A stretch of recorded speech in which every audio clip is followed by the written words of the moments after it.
I think we have another semi-finalist, Dr. Ankit Agrawal. He'll be presenting on an innovative low-cost dry eye treatment.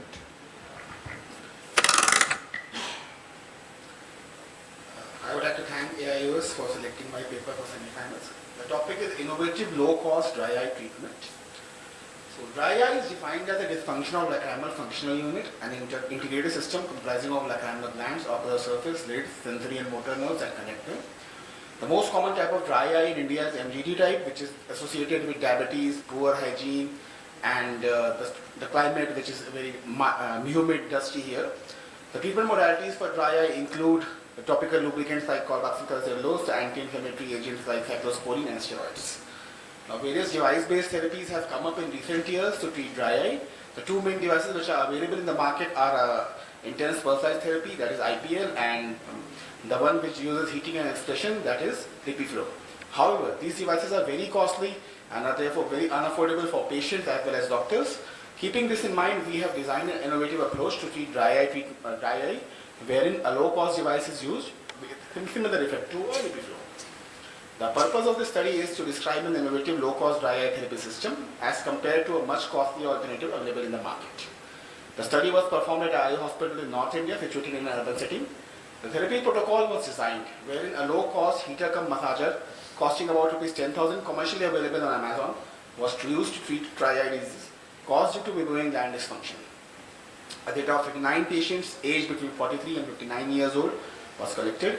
Of these, 27 patients underwent therapy using the novel device, the one which I am describing, whereas 12 patients underwent therapy using the traditional method of warm compresses and massage twice a day. Now, this is the device which I am talking about. This is how the patient wears on his eyes, and the device, the therapy is designed that for 15 minutes, in once every 3 days, the patient is asked to switch on this device. The device is available in the clinic. We don't charge anything for it. The patient comes, 15 minutes he sits, and the therapy is done. So, the device is designed as such that the optimal temperature inside is maintained at 42 degrees Celsius, which is the temperature which is required for a good heating for meibomian gland. Apart from this, it also has warm compresses function. Therefore, this loosens the clogged meibomian orifices and thus results in resolution of MGD. The device is used for 15 minutes at a time and once every 3 days for 15 days. That is a total of 6 sessions were done. Now, at the end of 1 month and 3 months, the following diagnostic tests were carried out, that is Sherman's test, TBUT, and an OSGI questionnaire was given out at each visit. All the patients were prescribed 1% carboxyl-cellulose as a placebo. The results of these 3 tests were compared with those of traditional therapy group with values from before treatment and current compared. Now, these are the values which I found. The mean pre-treatment values for both the groups for Sherman's was something around 25 mm. I think this is because mostly the meibomian gland is an inflammatory disorder and therefore causes irritation, causing increased tear secretion. But while the MGD starts decreasing with novel device as well as additional therapy, with time after 1 month and after 3 months, the Sherman's value starts decreasing. But what we have to note here is that in the novel device, the Sherman's values decrease faster than the traditional therapy.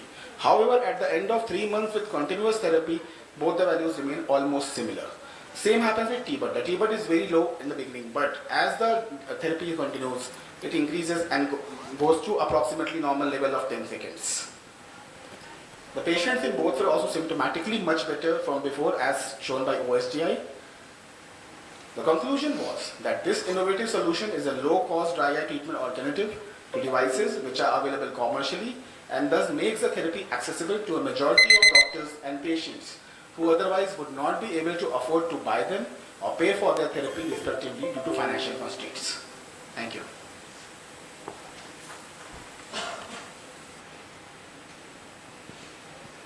Thank you, Dr. Ankit. I think what I saw from the device was it also does on the side. Does it heat? Yeah.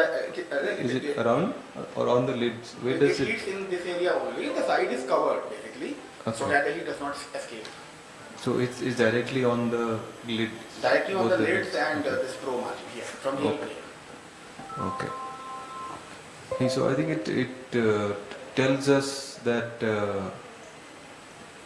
hot fermentation is a challenge to do at home, and I think we need something like this. And The patient compliance is actually a very important factor here. Like the patients don't understand really how hot it has to be. Yeah. Sometimes what they do is that they warm it, then they cool it down and they start thinking that doctor you are told them to warm it and then do. Yeah. And sometimes what they do is that somebody else tells them no don't warm it, you have to put fridge water in it and all these things. So it's become very challenging to have them do it properly. And the better another factor important here is that hot fermentation you have to do the traditional way at least 2 or 3 times a day. But here once in 3 days the patient has to do for 15 minutes. Yeah. And if the patient is affording enough, rupees 10,000 device only, I can make them purchase it at their home. They can do it, and it will be beneficial for them for further exacerbations also whenever they have. Yeah, very true. I think there are many such devices available. I think the only thing is we need to, as doctors, find out the medical grade ones which are safe. Because there are so many available on Amazon. I bought 3 So pieces. that's our challenge. I put a thermometer to check the exact temperature what I am getting, because what the manufacturer writes I don't know. But what temperature I am getting, and in the software I can modify the duty schedule, that is 5 minutes, 10 minutes, 15 minutes. So I modified it to 15 minutes to get the desired results. Yes, ma'am. It gives dry heat actually. Yeah, dry heat. Dry heat.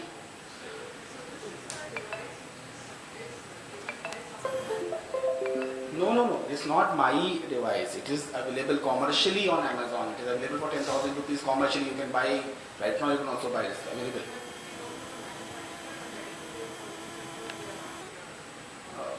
Yeah, it's an uncontrolled market, ma'am. So we still don't.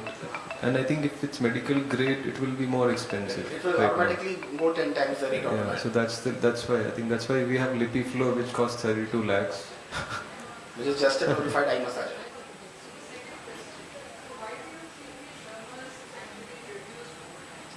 Ma'am, that's what I told during the presentation. I believe the Shermer's was high in the beginning because of the inflammatory condition of the MGD, and as the MGD starts resolving after 1 month or 3 months, the Shermer also starts getting controlled and reduces to a normal level of 15 up to 18. Yes, exactly. No, I don't. I have only given them carboxylic cellulose eye drops. That's what I told. I think I'll just pitch in here. I think Shermer's is for the dry eye tests. I think Shermer's is the most variable and unreliable, except when there is severe aqueous deficiency dry eye, where it is less than 5, it is 3. There it is very accurate. Otherwise, it can be very variable depending on the person doing it. 39 patients of these 27 were done with the device and 12 were traditional. Actually, forgot to tell, the Shermer's which I did was the Shermer's 2, that is anesthetic Shermer's, to reduce the chances of getting reflex tearing because of the user. But still it was high because of the original reflex tearing. Thank you. Okay, thank you, Ankit.